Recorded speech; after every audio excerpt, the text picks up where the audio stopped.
everybody, Cinema Sickness here, and yes, it's that time of the year again. Time for me to bring you my top 10 best movies that I've seen this year. But I'm doing things a little bit differently. This is the way I do it every year, but a little bit differently for the norm. I mean, it's the way I usually do it, not different for me, but different for usual top 10 lists. And that is, these aren't the top 10 best movies that have come out this year. I would not feel right doing a video like that, as I've not seen every movie that came out this year, so who am I to judge? This is simply just the top 10 best movies that I've seen for the first time this year. That's how we do things here at cinemasickness.com. So that's what we're going to take a look at right now. The top 10 best movies that I've seen for the first time this year. They might not have all been from this year, but these are definitely my top 10 favorite movies that I've seen for the first time in 2013. There are 10 of them. However, they're not in any kind of order. It's not like from the best one to the least best one, or how you want to put it. That's not the way I do it. Just simply going to show you a collection of the top 10 best movies that I've seen this year. So let's take a look. First up is Cadaver Christmas. Now, this movie was a pleasant surprise. Wasn't sure what it was going to be when I went into it. Didn't really know what to expect. And I was blown away by such a great movie that's a lot of fun and also pays tribute to classic 80s horror movies. And that's what I loved about this, as I'm a person who grew up with classic 80s horror movies. I still love classic 80s horror movies, and this one paid great tribute to them. Like I said, it's cheesy, it's fun, it's ridiculous, but it is a fantastic movie. I could not get enough of this one. Everything from putting the scratches and pops and hisses onto the film. It's a great filter they added to it that just really makes it look like I'm watching an old VHS tape. They washed the picture out. It looks fantastic. So all the great cheesiness they throw into it, but the fact that they never go quite over the top, they could have really hammed it up. They could have thrown in constant, winks and nods, being like, this is an 80s movie, ha ha ha. They could have done that just constantly and made it, not another teen movie spoof movie or something like that, which would have been horrible. They didn't do that with this one. In this movie, they pay great tribute to 80s horror by more or less making an 80s horror movie. Yes, they do go a little cheesy to, show you that it's somewhat of a spoof, but not to the point where it ruins the film and makes it feel goofy. They do it just enough that you know you're watching a spoof, but that you almost feel like you're watching an 80s horror movie. It was such a great watch. I could not get enough of A Cadaver Christmas. I mean, look at that artwork alone. That is fantastic. So this is a movie you have to check out. If you're a fan of classic 80s horror movies like I am, this is one you must see. And it's a Christmas movie, so you can watch it every Christmas. I know I'll be watching this one every Christmas now. A great, great movie. Again, if you like cheeseball 80s horror, this is one you gotta see. Then we have a documentary with More Brains, A Return to the Living Dead. A 240-minute, yes, 240-minute long documentary about the fantastic movie Return of the Living Dead. This movie covers everything from A to Z. If you ever had any questions, ever wondered anything, ever wanted to know every single little detail that went into making Return of the Living Dead, then you need to see this one. I was blown away by the length and just how in-depth it was. Just such a fantastic documentary.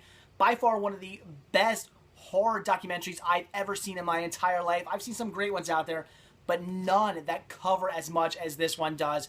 Just a great watch. If you are a fan of Return of the Living Dead, I highly recommend checking this one out. It is a great watch. And as a bonus, it has this thing has a bunch of special features, but it has two really good ones, and that is a 30-minute documentary on Return of the Living Dead 2 and another 30-minute documentary on Return of the Living Dead 3.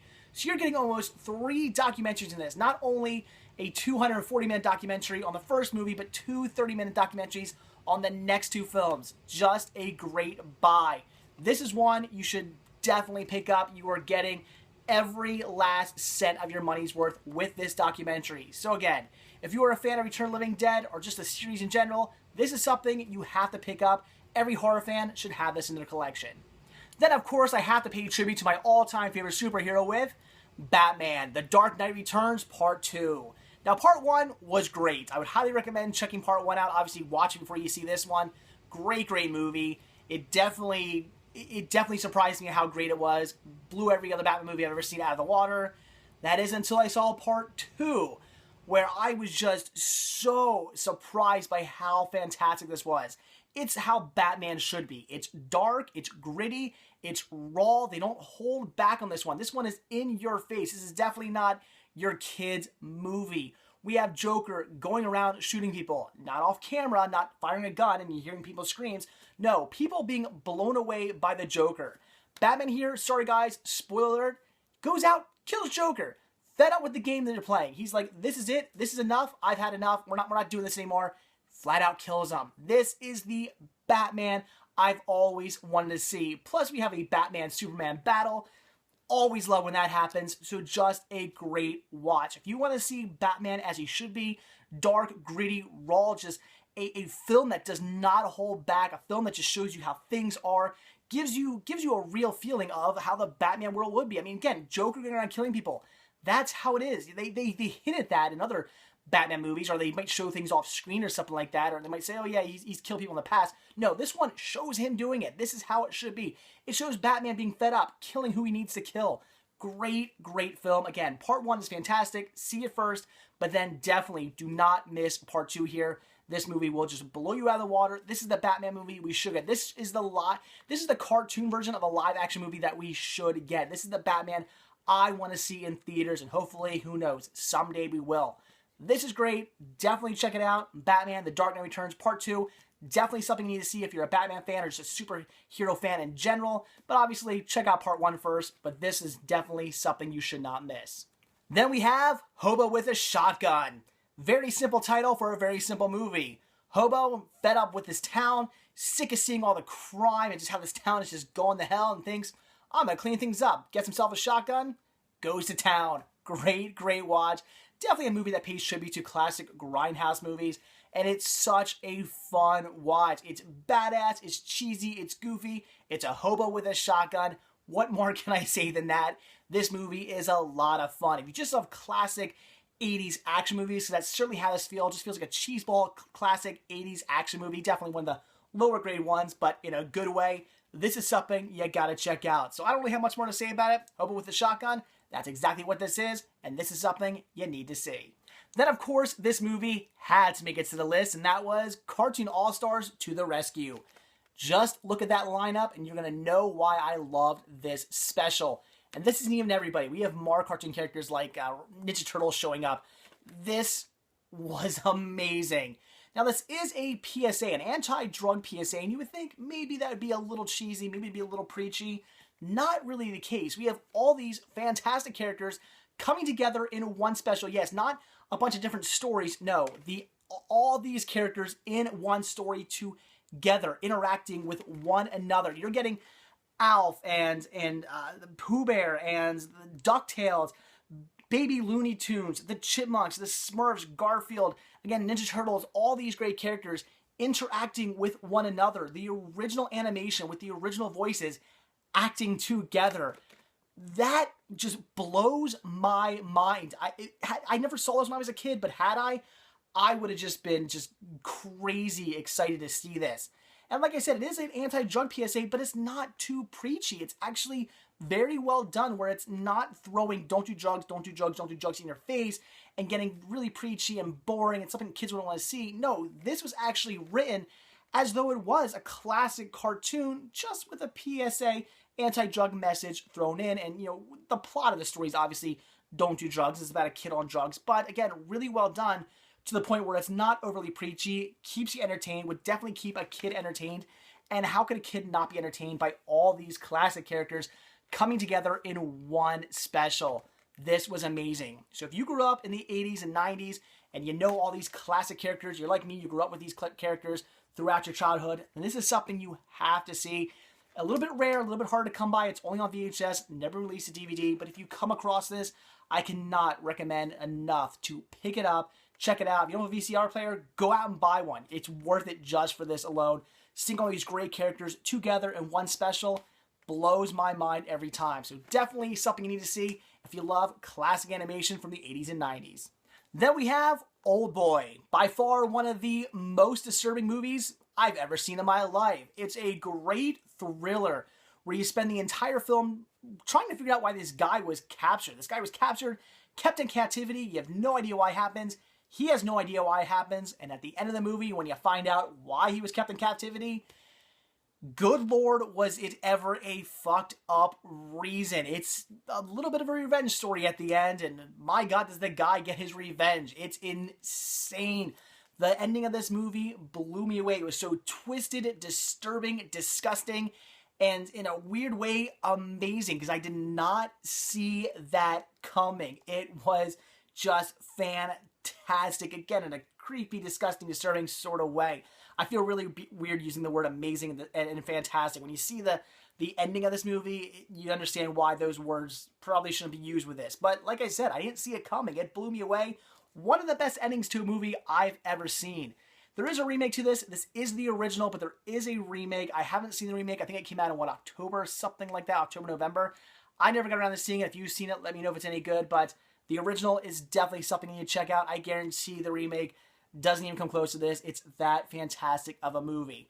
Like I said, kind of a thriller movie with a fantastic revenge story thrown in at the end. Just something you need to see. You'll be kept in suspense the entire time. You'll be wondering why everything's going on, and when you find out why, it's definitely going to blow you away. So check out Old Boy. You won't regret it. Then by far, one of the best vigilante superhero movies I've ever seen, Super. Now, this movie really felt like a person just putting on a costume and going around becoming a superhero. Not always doing the right thing, doing the wrong thing. Actually, a lot of the time doesn't quite have, what's right, what's wrong. It's a very gray line there between doing the right thing and the wrong thing. Because you might think you're doing the right thing, but you could end up kind of almost becoming a supervillain in of yourself.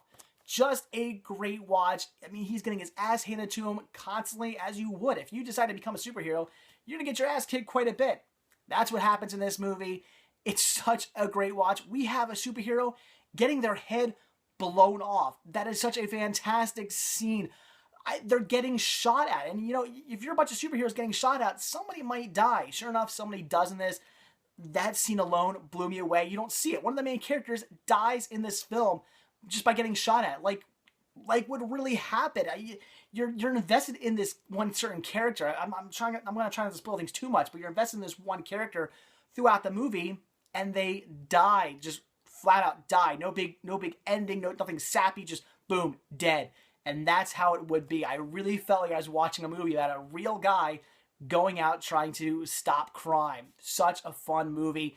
Very funny, very enjoyable. One of the best movies of this genre. You can almost call this a genre now, because there's a ton of movies out there that came around the time, like Kick-Ass and whatnot, where it's just a bunch of people becoming superheroes, becoming vigilantes. There's almost a genre of this movie, genre of film out there right now, I'd say. But this is by far one of the better movies. And unfortunately, it's kind of one of the lesser known ones. A lot of people I talk to have never heard of this movie, and that's a shame. This is one you have to see. It's extremely funny, has a great lineup. Ryan Wilson, Ellen Page, Liv Tyler, Kevin Bacon, just to name a few. Great lineup, great story, great movie, very funny, very enjoyable. If you love vigilante superhero movies, this is one you must see. Next is a movie that apparently won about 500 million awards. Just look at how many damn awards there are in the back. And not surprising, The Artist. This movie definitely deserved every single award it won. It's a modern day silent film, and that is great. It's a silent film that takes place during the silent film period. I loved this movie. You don't see movies like this. It's silent, it's in black and white. It's not really what you'd expect to see nowadays, and it does such a phenomenal job telling this great love story about this guy who's this big, huge silent film star, kind of dwindles down in fame, but this woman he's in love with all throughout the movie, she becomes this huge rising star. And they don't really realize they're in love with each other, but yet they know they're in love with each other, and it's just this huge, big, great love story about two people becoming basically each other, in a way you could say, where, again, the big star becomes nothing, and then nothing becomes a big star, and they're so in love with each other, and of course, in the end of the movie, everything works out. It's a great love story, but again, a great modern-day black and white silent film, which, unfortunately, some people I know who watch this film were really put off by that. Like, oh, it's silence, black and white. Why would I want to watch a movie like that? Shame on you for anybody who says that. This is a great modern movie. I'm a fan of silent movies. I'm a fan of black and white pictures. None of that bothers me whatsoever. And this movie here is just phenomenal. It goes to show you that you can still do a silent picture today and still do a great one. just a fantastic watch, a great love story. I was so invested in this. There's just one scene, I won't ruin it, but you think somebody might have died, and man, I got up off my couch and I screamed, no! How often do I do that? It's very rare that I scream something at my TV. I was so upset that one character died, I couldn't believe it. Do they die? Well, I'm not going to spoil things for you, but just great. So this is something you have to check out. Silent picture, black and white picture, be damned. See this movie, great love story. And now we get into the horror, and the first title here is The Orphanage. Now, this is a movie that, while watching it, I thought was pretty decent. It was an interesting story, and nothing necessarily amazing, but still very enjoyable. That is until the ending. It was not what I expected, and it's definitely one of those endings that just makes you go, oh shit. Like, you just didn't see it coming. It's horrible. It's such a messed up ending that one of the best endings I've ever seen in a film. Another one. This movie had such a phenomenal ending to it. Like I said, the whole story is decent. It's a decent kind of like, ghost story. You're getting into it. You're probably going to watch this, and for the whole point of the film, you're going to think, this is okay. It's enjoyable. I'm enjoying this, but it's nothing special. It's nothing I haven't seen before. It's okay. Until you get to the ending. When you find out what really happened, I was just thrown for a loop. I did not expect that at all. It gave me chills, and it gave me chills in a great way, not in a scary way, because what happened wasn't scary. The ending's not scary. The ending's just very chilling, and I'm getting chills now just thinking about. You can't see them, but I got goosebumps right now just thinking about the ending of this movie, and I love that. A lot of horror movies at the end are scary. It's a big scary finale. Not this one. Just something very chilling, scary in a different way, in a disturbing sort of way. So a great watch. I'd highly recommend this one. Definitely check it out. And if you're one of those people who sometimes don't make it all the way through a movie, sometimes you go, I'm done watching this, please stick through this movie. You won't regret it. When you get to the end, you're going to see the great twist ending, and it's going to blow you away. So The Orphanage, one to check out, one of the better horror movies I've seen in a long time, just because of the ending alone. And finally, the last title on my top 10 list is The Woman in Black. Another great horror movie, but not so much for the story in of itself. The story was enjoyable. I liked watching it. I got invested in the story. It was okay, but that's the thing. It was just okay. It was decent, but it felt like stories I've heard before. Wasn't anything amazing or mind-blowing or overly fantastic, but what really makes this movie fantastic is the atmosphere. One of the creepiest atmospheric movies I've ever seen in a long time. This movie had me not wanting to get up off the couch to take the movie out of the Blu-ray player. I was wrapped in my covers, and I'm just thinking, I don't want to get off the couch. Like, you just get that image in your head of something grabbing you out from under the couch or something like that. I was terrified. I was in this dark room in a dark house, and I did not want to get up off the couch. I just wanted to lay there. I'm just going to go to sleep here, because the atmosphere in this movie just creeped me out, gave me such a great, scary feeling. And like I said, for a movie that just has a decent story, an okay story, nothing overly amazing, to throw in just such creepy atmosphere like this is brilliant, because it takes this, what would we otherwise just say, average horror movie, and makes it something special. So just one of the greatest just atmospheric horror movies I've ever seen. I'd call it that. It's an atmospheric horror movie, because what makes this movie so damn scary is the atmosphere. So The Woman in Black, something you gotta check out if you're a horror fan. Daniel Radcliffe here was fantastic as well. I don't know why we don't see him in our movies. He was great in this. But really, again, the atmosphere is what makes this movie perfect. So if you like horror, this is another one you gotta check out. So there you go, guys. That's it for my top 10, not necessarily in any specific order, best movies I've seen in 2013 for the first time. Again, not movies from 2013 necessarily, but the best movies that I've seen for the first time this year. And they were all fantastic. Loved every one of them to death. It was really hard picking out which movies I wanted to put on this list. I had to go through all my movies. There are about like 450 movies I had to go through to pick out my all-time top 10. And I saw a lot of really good movies this year, but the way I did it was I went through the list. I was like, okay, that's good, that was good. Oh, but that one, something stuck out. There was just something about it that made it stick in my head. Something that made me go, I gotta watch that movie again. Something like that. It made it a little bit above and beyond just some of the really good movies I've seen this year. And those, by far, I would say were the top 10 best titles I've seen this year. So there you go, guys. That's it. Check every one of those out. I guarantee you won't be sorry. So like I always say, guys, if you like this video, please give me a like. If you're not already subbed, please do. And if you're not already over at cinemasickness.com, head on over there, click on the shop tab, purchase yourself a Cinema Sickness sticker or a Cinema Sickness bun. I really appreciate it. So that's it, guys. Again, thanks for watching, and I'll see you when I do my top 10 worst movies of 2013. See you guys.